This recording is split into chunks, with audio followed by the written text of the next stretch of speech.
สบายดีพี่น้องสบายดีเบิดสุขุสุขคน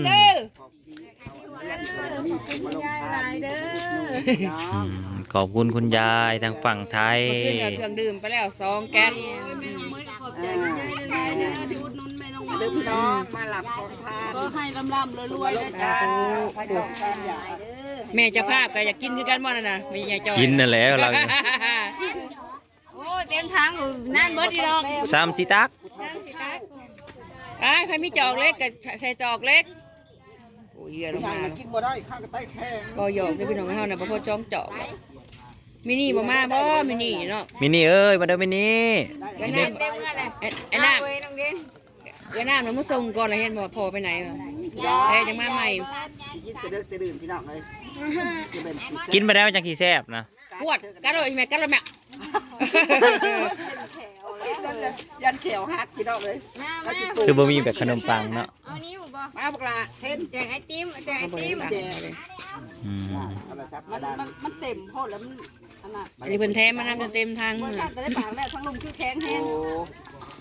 พี่น้องมาหลับเด้อเพิ่นมาลงทานใหญ่กับร้านก็มาเอาโลดเด้อมาผู้ใหญ่ผู้เฒ่าบ่ได้กินเบิดพี่นางนั่นน่ะแม่เรามาแล้วเนี่ยมาเถอะใหญ่เลยก็จะได้เลยนะแขกกับพี่น้องเราได้มาบอกครับผู้ใหญ่ท่านผู้ใหญ่แขวผู้ใหญ่แขวฮะไอ้นกบ่สลัดบ่หลุดมาให้กูอีกเนาะใส่กันไอติมมาแล้วมีหลุดเผือกไหมบางคนเป็นเมยมีเผือกนี่ยัง3 รสจ้ามีกะทิมีเผือกมีช็อกโกแลตจ้าอยู่ข้างๆก็เนี่ยมีแต่น้ำแข็งบ่แม่นไอ้นกมาพอดีผมส้มก่อไอ้นกบ่บีแม่ข่อยบ่หลุดนะบ่ฮะบ่หลุดบีแม่ข่อยรสเผือกแม่จ้าแล้วที่ว่าบ่จักไม่ร้อยนี่ตัวนี้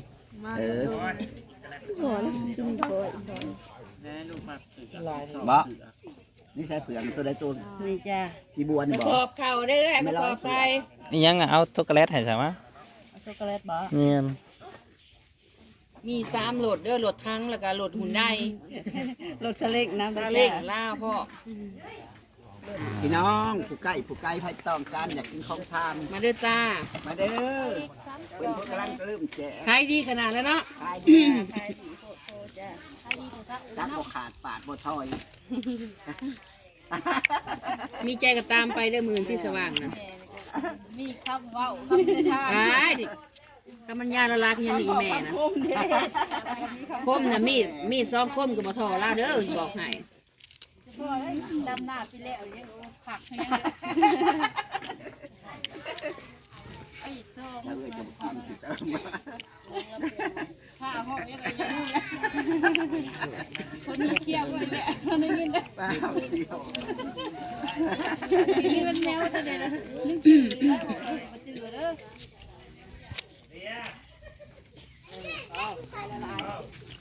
อน้องดีดไปวันนี้น้องดีกับน้องมดเข้ามาได้เลยร้อยแป๊บนึงอยากกินได้บ่อยากเที่ยวอยากกินได้เลยอยากกินได้บ่ไอเมียกินได้บ่เราอยากเก็บแขวบ่แล้วทำมาอยากกินได้บ่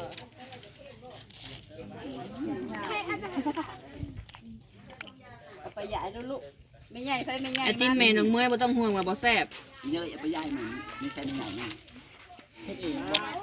แมนให้อลีก่อนลูกอลียังบ่ได้เลยอลีมายืนเถิงนะอลีอันนั้นไหม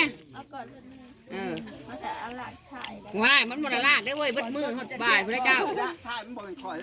เฮ้ยเขาอยากได้ดักค่ายหาเพื่อตักไว้ยังบนที่หมองแก้วเพื่อบ่ายโมงกระสิก้มลงหน่อยนึงเพื่อบ่ายโมงเนาะตักไปเรื่อยๆดิเอกนะญาติพี่น้องกำลังเริ่มมาเลยพอเฮ้ยพอใช่เอ้ยนางถางมันจะเบิ้ลไป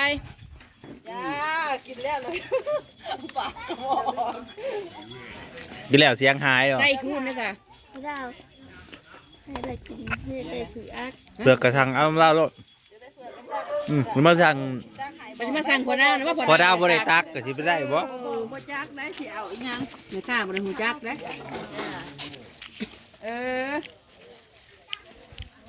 ก็เห็นต้น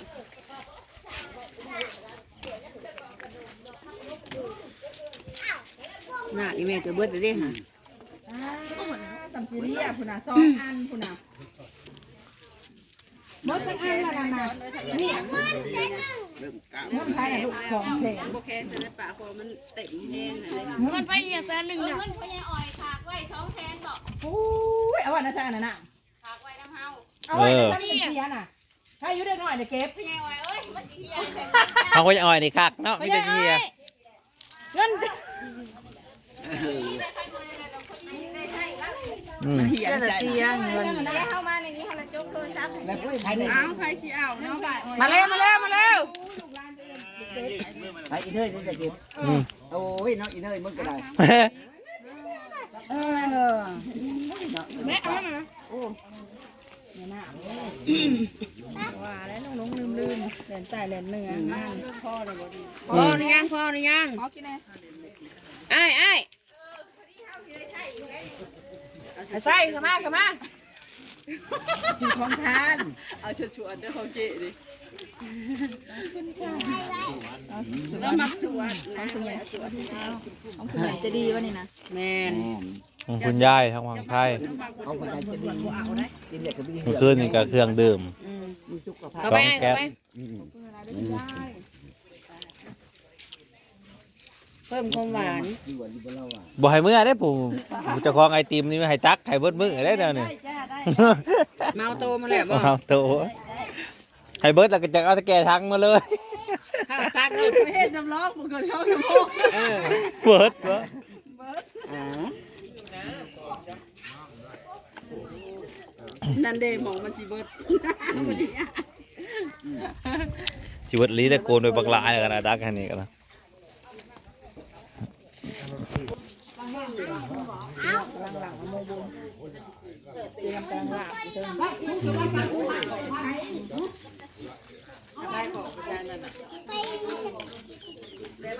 ไปหาหลอกไอจิกัน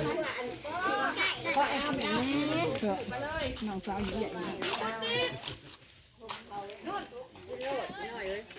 ช่องที่3จัดให้อันเดียวก่อนตัวสิไปติดจักรจันทร์อยู่เท่าไหร่โอ้ย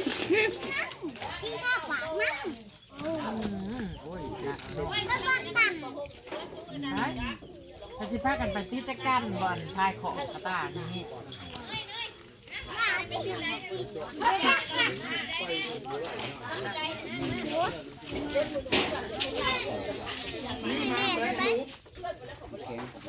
น้ำระบบน้ำเบิ่งดังเด้อลูกหลานไทยกับเด้อ เออ มันเป็นเลี้ยงของฟรีแต่ตาสวดใส่เด้อมันเป็นสกินขับไปเพราะว่าสมองไหลอยู่ไหน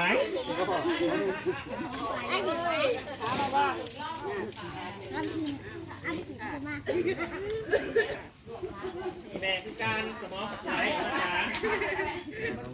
กินมากน้ำบอกน้ำเบิ่งดังเลี้ยงของว่า ไก่ดังแต่เลย โอ้ย15เนี่ย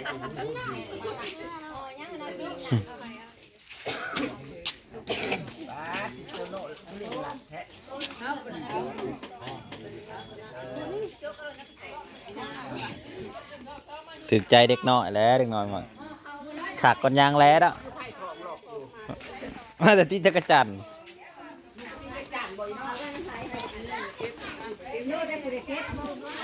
เกลือพี่ใหญ่อะไรเงินพญาอ่อยนะ ต้องมันอยากเหี่ยเนาะ แต่ก็อยากเฮียอลีนี่ จักแล้วจักว่ามันเหี่ยวบ่จักละฝากน้ำเฮาเบิ่ง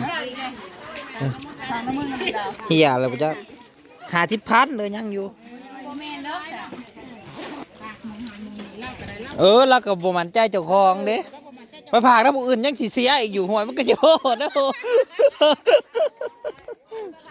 เออ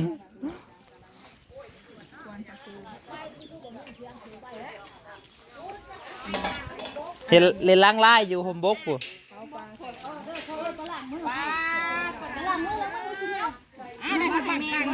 ่ได้ขอบ่เอาได้ ไปฝรั่งเอ้ยบ่เอาลูก กินโลดห้ำวำโลดนะสีส้นยัง เลี้ย เออ เบิดละพ่อเด้อบัดนี้โน่นะ บ่ได้กินง่ายๆได้เด้อกินเต็มที่โลดมื้อนี้น่ะเด้อ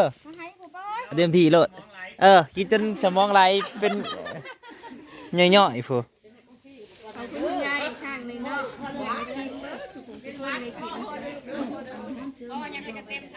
หายใจบอกหายใจเข่าบ่อนลิ้นแต่ว่าหายใจเข่า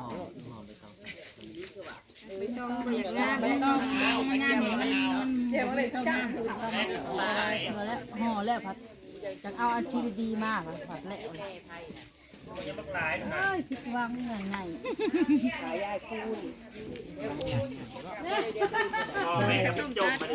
บ่มี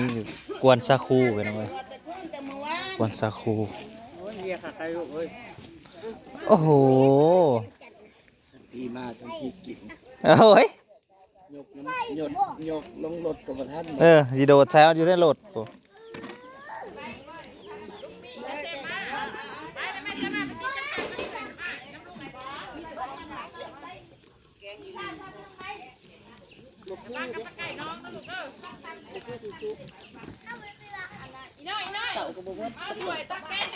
เนี่ยพอกินรถตรงกลางหัวกำพางซุป จะพาช่วยนึ่งบ้า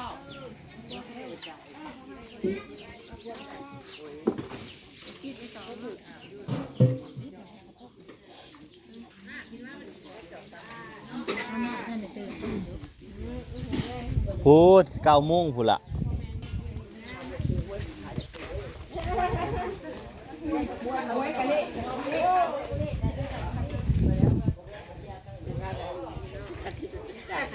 ฮะ จะจันดับกันหย่อนถ่วงนี่นะ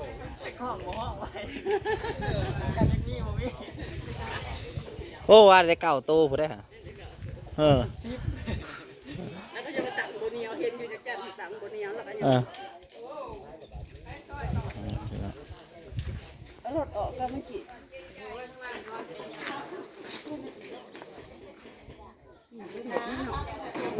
คนหลังลงหยัดเอาโบแพ้ไหลลง